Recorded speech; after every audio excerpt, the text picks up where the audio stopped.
அப்படித்தான் அல்லாஹ்விடத்திலே மாதங்களின் எண்ணிக்கை 12. அந்த 12 மாதத்தில் அல்லாஹ் விசேஷமான ஒரு மாதத்தை தேர்ந்தெடுத்தான். தேர்ந்தெடுத்த மாதத்தில் ஓர் இரவை அல்லாஹ் ஆக்கினான். ஆக்கிய இரவில் அல்லாஹ் குர்ஆனை இறக்கினான். அந்த குர்ஆனை கொடுத்து இந்த உம்மத்திற்கு நபியையும் ஆக்கினான் அந்த இரவில். யார் அவர்? முஹம்மது ரசூலுல்லாஹ் ஸல்லல்லாஹு அலைஹி வஸல்லம். இந்த இரவு அது எந்த மாதம்? ஷஹ்ரு ரமதான். சுப்ஹானல்லாஹ், எப்படிப்பட்ட மாதம் பாருங்கள் கண்ணியத்துக்குரியவர்களே. நோன்புடைய மாதம் அது. நன்மைகளை விரைவாக செய்வதற்குரிய மாதம் அது. முழுமையான பரக்கத்தும் சூழ்ந்திருக்கக்கூடிய மாதம் அது. பொறுமையின் மாதம் அது. நரகத்திலிருந்து விடுதலை பெறக்கூடிய மாதம் அது. சில முக்கியமான செய்திகளை மட்டும் உங்களிடத்திலே பகிர்ந்து கொள்கிறேன். ரசூலுல்லாஹி ஸல்லல்லாஹு அலைஹி வஸல்லம் ரமதானுடைய மாதம் அடைந்தால் மிகுந்த மகிழ்ச்சி அடைவார்கள். சஹாபாக்களிடத்திலே வந்து சொல்லுவார்கள், அத்தாக்கும் ரமதான், உங்களிடையே ரமதானுடைய மாதம் வந்து இருக்கிறது. ஷஹ்ருன் முபாரக், அது பரக்கத் பொருந்திய மாதம். ரமதானுக்கு எந்த சிறப்பும் இல்லை, அல்லாஹ்வுடைய ரசூல் கூறவில்லை என்றாலும் இந்த சிறப்பு போதும். ஷஹ்ருன் முபாரக், பரக்கத் பொருந்திய மாதம் அது. அல்லாஹு அக்பர். ஃபரதல்லாஹு அலைக்கும் ஸியாமஹு, அல்லாஹ் அந்த மாதத்தில் நோன்பை கடமையாக்குகிறான். துஃப்தஹு ஃபீஹி அபுவாபுஸ் ஸமா, அல்லாஹ் அந்த மாதத்தில் வானத்தின் கதவுகளை அல்லாஹ் திறக்கிறான். வேறு சில ஹதீதுகளில் துஃப்தஹு ஃபீஹி அபுவாபுர் ரஹ்மா, ரஹ்மத்துடைய வாசல்கள் திறக்கப்படுகிறது.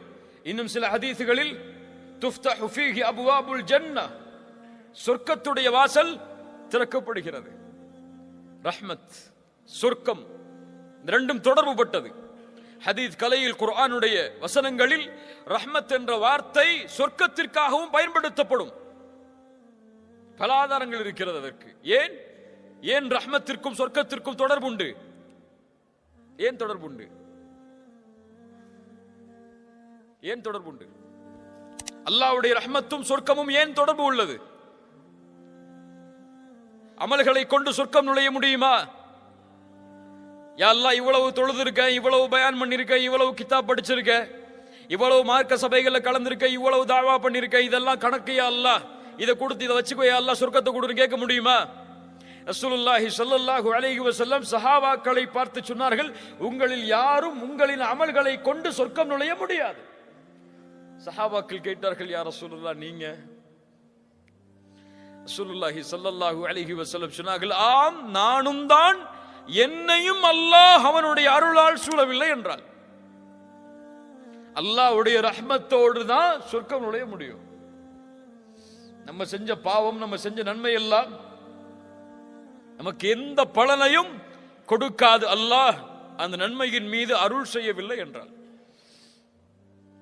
அதான் சொர்க்கமும் அந்த ரஹ்மத்தும் தொடர்பு பட்டது. இது இருந்தால் தான் அங்க போக முடியும். இது இல்லாம எதை கொண்டும் அங்க நுழைய முடியாது. நரகத்துடைய வாசல் அடைக்கப்படுகிறது.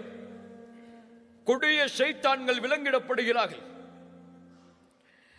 அந்த மாதத்தில் ஒரு இரவு இருக்கிறது, அது 1000 மாதங்களை விட சிறந்தது. ஷஹ்ரு ரமதான், நோன்புடைய மாதம்.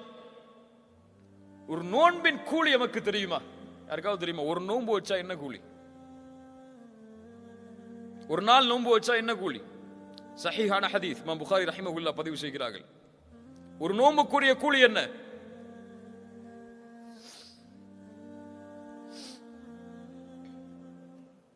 மன் சாம யௌமன் ஃபீ சபீலில்லாஹ் பஅத அல்லாஹு வஜ்ஹஹு அனின் நாரி 70 خريفا.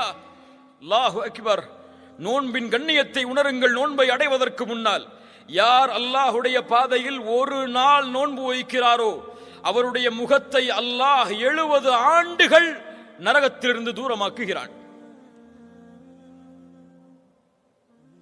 சுப்ஹானல்லாஹ்.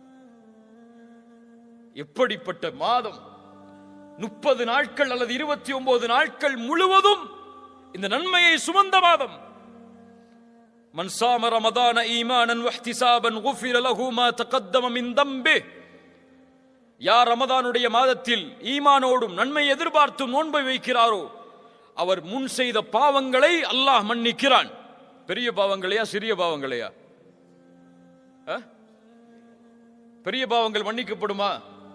இயற்கையாகவே ரமதான் நோன்பு வைத்தால் பெரிய பாவங்களை மன்னிக்கக்கூடிய 3 நன்மைகள் அது தெரியுமா? இருக்காது.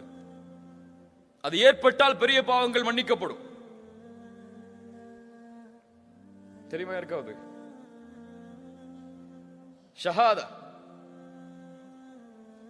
லா இலாஹ இல்லல்லாஹ்வை கூறி நுழைந்தால் ஒருவர் இஸ்லாமில், அவர் முன் செய்த பாவங்கள் எல்லாம் மன்னிக்கப்படும். இரண்டாவது ஹஜ். அல்லாஹ் அதற்கு அருள் செய்யட்டும். ஹஜ். மூன்றாவது தெரிந்த அறிஞர்களிடத்தில் கேட்டு தெரிந்து கொள்ளுங்கள். எல்லாத்தையும் நம்மளே சொன்னா நம்ம இப்ப படிக்க போறோம். படிச்சு பாருங்க. சுப்ஹானல்லாஹ். கண்ணியத்துக்குரியவர்களே, அல்லாஹ்வுடைய தூதர் ஸல்லல்லாஹு அலைஹி வஸல்லம் சொன்னார்கள், இந்த ரமதானுடைய மாதம் துவங்கினால் அழைக்கப்படும் யா பாகியல் கைரி அக்பில் வ யா பாகிய ஷர்ரி அக்ஸிர். நன்மையில் விரைபவரே முன்னேறு, தீமையை செய்பவரே குறைத்துக்கொள். இது அதற்குரிய மாதம் அல்ல. குறைத்துக்கொள். வலில்லாஹி உத்தகாஉ மினன் நார். நல்ல கவனிங்க. வலில்லாஹி உத்தகாஉ மினன் நார் வதாலிக ஃபீ குல்லி லைலா. அல்லாஹு அக்பர். என்ன நற்செய்தி! இந்த ரமதானுடைய மாதத்தில் ஒவ்வொரு இரவும் நரகத்திலிருந்து அல்லாஹ் மனிதர்களை விடுதலை செய்கிறான். எந்த இரவெல்லாம்? கடைசி 10 இரவு மட்டுமல்ல, 23, 25, 27, 29 ஒற்றைப்படை இரவுகள் மட்டுமல்ல, ரமதானுடைய ஒவ்வொரு இரவிலும் நரகத்திலிருந்து அல்லாஹ் மனிதர்களை விடுதலை செய்கிறான். கண்ணியத்துக்குரியவர்களே, இப்படி கண்ணியத்தோடு எதிர்பார்க்கப்பட வேண்டிய மாதம், எம் வாழ்வை அல்லாஹ் அதுவரை நீட்டிக் கொடுக்க வேண்டும் என்பதை எண்ணத்தோடு வாழ வேண்டிய நாம், அது வா வரும் அது வா போகுங்கிற எண்ணத்தில் உட்கார்ந்துருக்கோம். ரமதான் வருதுன்னு சொல்லி யாருக்காவது மகிழ்ச்சி இருக்கா? கொஞ்சம் உள்ளத்தை தொட்டு சொல்லுங்க. ரமதான் வருதுன்னு ரொம்ப சந்தோஷமா இருக்கு எனக்கு. எதுல சந்தோஷப்படுவோம்? நல்ல ஓய்வு கிடைக்கும், ஆபீஸ் டைம் குறைஞ்சிரும், அதிகமான லீவு கிடைக்கும். இப்படிதானே? நன்மையை அடைய போகிறோம், நன்மையில் முன்னேறப் போகிறோம், நரக விடுதலையை அடைய போகிறோம், அல்லாஹ்வுடைய அருள் கிடைக்கக்கூடிய மாதம் எமக்கு முன்னால் வருகிறது என்ற ஒரு எண்ணம் யாருக்காவது இருக்கா? இவர்கள் யார் தெரியுமா? ரமதானுடைய பிறையை பார்த்தால் அழுவார்கள். என்ன அழுகை அது? மகிழ்ச்சியின் அழுகை. ஆஹா, இப்படி ஒரு மாதம் வந்துவிட்டதே என்ற ஒரு கண்ணீர் அவர்களுடைய கண்களில் பீரிட்டு ஓடும். நம்ம அப்பதான் ஷாப்பிங் கணக்கு போடுவோம். ரமதான் சென்றால் கவலையில் வாடுவார்கள். அடுத்த ரமதானை அடைவதற்கு அல்லாஹ் எனக்கு வாய்ப்பை அளிப்பானா என்று. கண்ணியத்துக்குரியவர்களே, ரமதானை அடைவது பாக்கியம், ரமதானை அடைவது கண்ணியம், ரமதானை அடைவது அல்லாஹ்வின் அருள். யார் அதை பாதுகாத்தார்களோ அவர்கள் பாதுகாக்கப்படுவார்கள். யார் வீணடித்தார்களோ அல்லாஹ் அவர்களை பாதுகாக்கட்டும், அவர்கள் வீணடிக்கப்படுவார்கள்.